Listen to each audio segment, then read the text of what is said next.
नमस्कार दोस्तों, स्वागत है आप सभी का एक बार फिर मेरे YouTube चैनल पे। दोस्तों, आप सभी जानते हैं कि इस समय भारतवर्ष में लोकसभा 2024 के चुनाव जो है चरम सीमा पे हैं और देश के सभी पार्टियां बड़ी जोर आजमाइश पे हैं कि किसी तरीके से ज्यादा लोकसभा की सीटें जो है वो हासिल कर सके।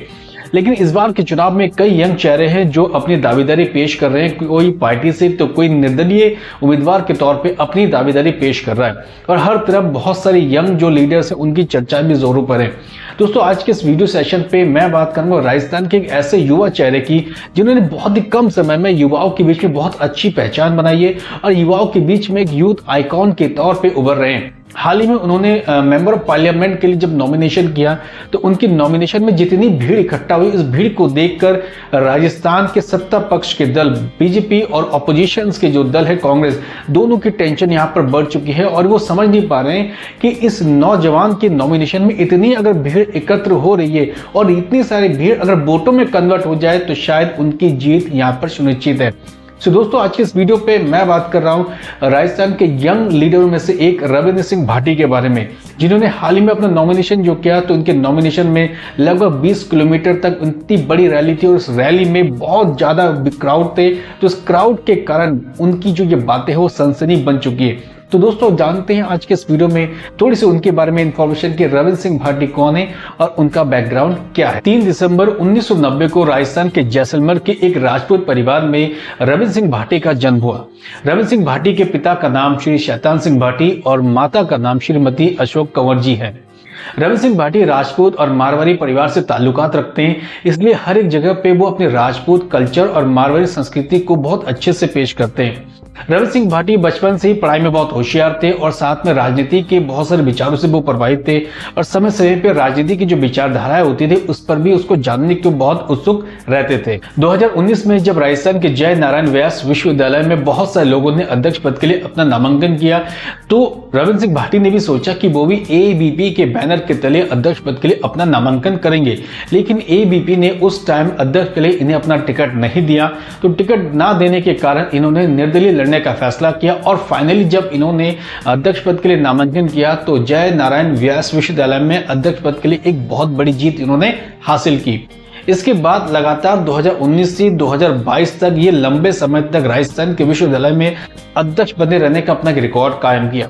जब ये अध्यक्ष थे तो छात्र हित के लिए बहुत सारे काम किए, तो वहीं से छात्रों के बीच में धीरे धीरे लोकप्रियता इसकी बढ़ती गई। इन्होंने छात्र नेता के तौर पे शासन प्रशासन के खिलाफ कई सारे धरने प्रदर्शन किए। स्कूल में तानाशाही नहीं चलेगी, बच्चों की जो फीस है अगर वो इंक्रीमेंट होती है तो उसके अगेंस्ट उन्होंने यहाँ पे आवाज उठाई, भ्रष्टाचार के खिलाफ आवाज उठाई और जितने बच्चे होते रहे कॉलेज में होते रहे उनकी बहुत सारी सुविधाओं के लिए लगातार ये अपनी आवाज को बुलंद करते आए। तो इस कारण युवाओं के बीच में रविंद्र सिंह भाटी की बहुत अच्छी पहचान बन चुकी थी और हर एक युवा के जो सिरे पर रविंद्र सिंह भाटी का नाम एकदम नंबर 1 पे था। तो लोगों को लगने लगा कि रविंद्र सिंह भाटी के तौर पे शायद राजस्थान में एक नया चेहरा जो उभर कर सामने आ सकता है और बाकी में ये असलियत में भी कन्वर्ट हो चुका था। 2022 के बाद जब रविंद्र सिंह भाटी बीजेपी में शामिल हुए तो बीजेपी में शामिल होने के साथ वह युवा चेहरे के तौर पे बीजेपी के उस टाइम के बहुत बड़े नेता थे। इसके साथ बीजेपी के पार्टी के तौर पे बहुत काम किया, संगठन पे काम किया, युवाओं के बीच में अपनी अच्छी खासी पहचान बनाई। तो इसके आधार पर रविंद्र सिंह भाटी ने सोचा कि वो शिव विधानसभा से विधायकी के लिए चुनाव लड़ेंगे, लेकिन भाजपा ने उन्हें टिकट नहीं दिया और उनके स्थान पे सौरभ सिंह खारा को यहाँ पर टिकट दिया। तो ये बात रविंद्र सिंह भाटी को बिल्कुल भी पसंद नहीं आई। उन्होंने भाजपा को छोड़ दिया और निर्दलीय उम्मीदवार के तौर पे अपना नामांकन किया और फाइनली वहां भी रविंद्र सिंह भाटी ने बड़े अंतराल में जीत को यहाँ पर दर्ज की। इसके बाद रविंद्र सिंह भाटी की जो लोकप्रियता है वो और ज्यादा बढ़ चुकी थी क्योंकि उन्हें सौरभ सिंह खारा जो बीजेपी के बहुत बड़े नेता हैं उनको शिव विधानसभा पर यहाँ पर हराया और राजस्थान के सबसे यंग विधायक के तौर पर भी अपना नाम वहां पर अंकित किया। धीरे धीरे रविंद्र सिंह भाटी का जो लोकप्रियता है वो बहुत बढ़ती गई, लोगों के बीच में वहाँ पे बातें होने लगी, कई गली नुक्कड़ों में इनके बारे में चर्चा होने लगी।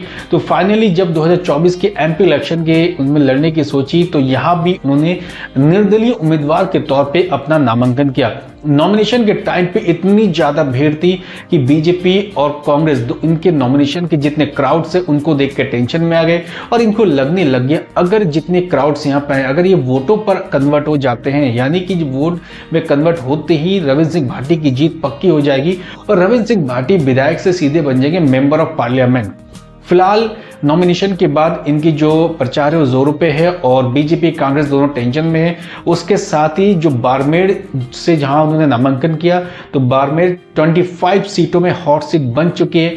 अब देखना यहाँ पे लाजमी होगा कि चुनाव के नतीजे के बाद 3 जून को फैसला यहाँ पर होगा और देखा जाएगा कि यहाँ पर रविंद्र सिंह भाटी की जीत होती है या नहीं।